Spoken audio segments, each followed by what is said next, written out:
Hello and welcome to the first episode of Crowbars and Portal Guns, the podcast that jumps deep into the lore of the Half-Life and Portal universe. Today, we will be exploring a mystery that no one has ever figured out, so big that it has been a topic of discussion since the late 1990s, a question Valve has been avoiding answering for years. Today, we explore the lore and theories behind gaming's biggest mystery, the G-Man. The G-Man is a character that can be seen throughout all of Half-Life. In Half-Life 1, you see him watching you from afar in the Black Mesa Research Facility. In this game, you play as MIT graduate Gordon Freeman. You work as a materials handler for Black Mesa. Basically, you wheel a cart with a crystal into a laser. But one day, some suspect to be May 16th during an unknown year in the early 2000s, you come into work and do your job as normal, only to have the crystal shatter and cause a rift between our dimension and the dimension where these crystals have been coming from, a place called Zen. It had turned out that this was the purest and most unstable crystal that has ever been obtained and put under this laser of a device called the anti-mass spectrometer.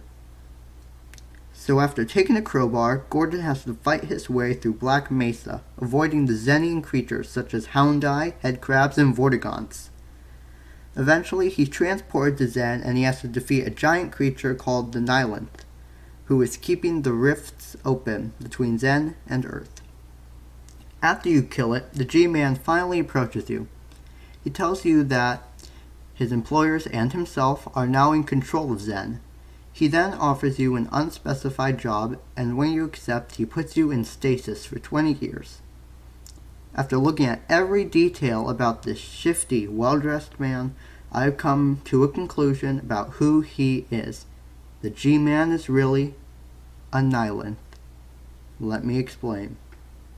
It is known that all creatures on Zen, including the Nylanth, have fled from an alien empire known as the Combine. The Combine, after detecting the rift between Earth and Zen, also known as a Resonance Cascade, came to Earth and took it over.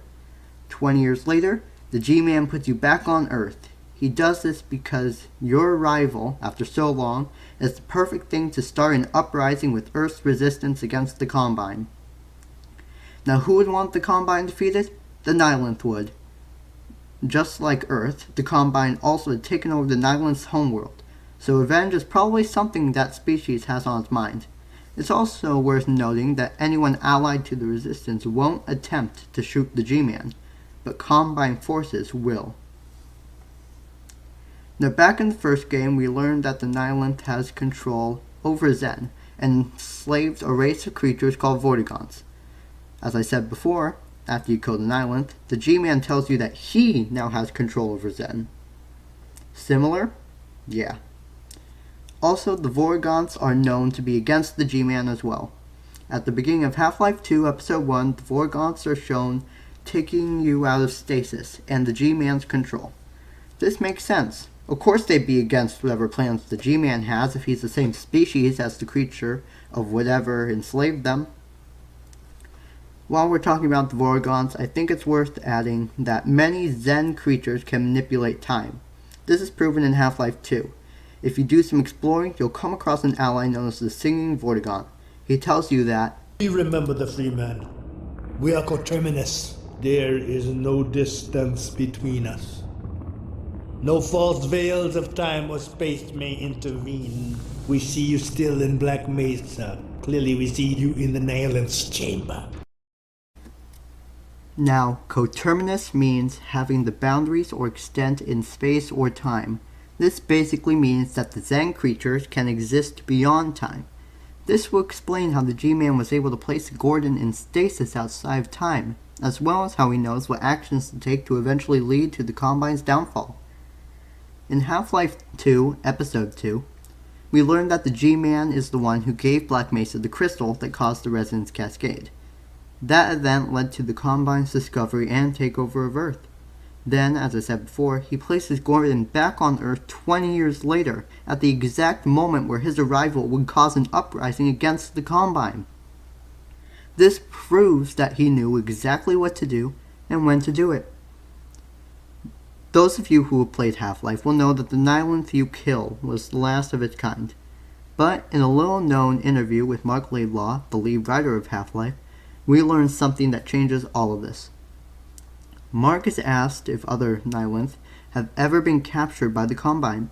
In response to this, Mark says that particular Nylunth was the last of its kind and never captured, but some of its predecessors may have been.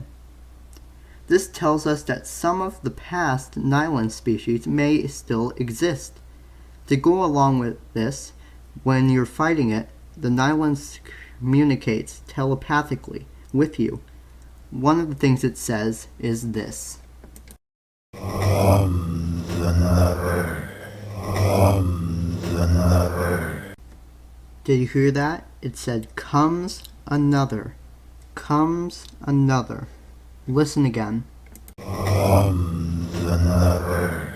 Comes another. The Nylunth is telling you that another one of its kind is coming. Another thing it says is this. You are man. He is not man. For you he waits for you. This is obviously referring to the G-Man, and this single voice line proves this entire theory to be correct. Nylunth tells you that you are man. He is not man. For you he waits. For you. Now, Nile is Latin for nothing, and anth is Greek for man. Nilanth, not man. We are told that the G-Man is not man. He is Nilanth. In less than 15 seconds, we are straight up told that the G-Man really is a Nylunth. I think it's also worth adding that the Nylunth looks similar to a human fetus. So is it that unbelievable that a precursor species could disguise itself as a human? Also, a few Zen creatures have a third arm in the upper part of their chest, including the Nylunth.